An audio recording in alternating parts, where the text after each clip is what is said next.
I'm Bilkis Bahari and you're watching Interview of the Day program.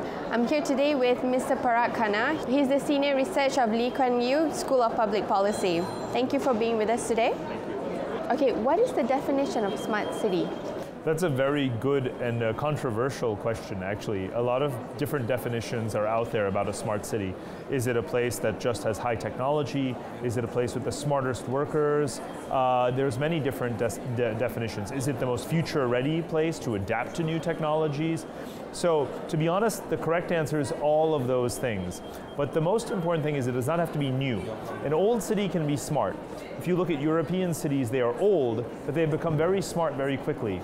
They have affordable public transportation, they layer in the new technologies, the Internet of Things and sensor networks, very educated populations, lots of people working in technology.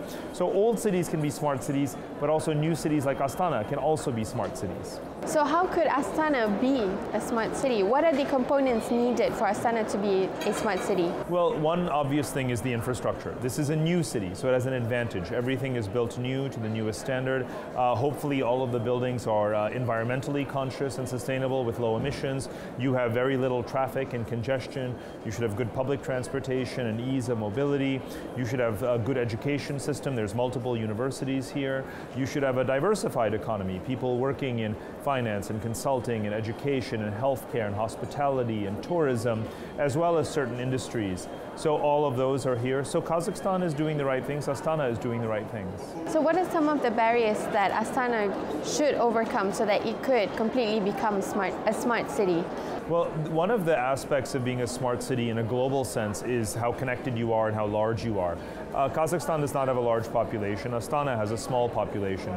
So the important thing is to be connected to lots of other cities, whether it is Russian cities like Novosibirsk, whether it is Uzbek cities like Tashkent. You want to make sure that even if your resident population is not very big, lots of people are coming in and out all the time and contributing to the dynamism of the city because you're very easily connected to them.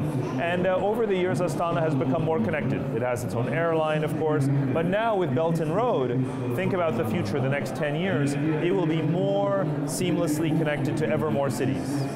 Thank you for being with us today, Mr. Parag. Thank you.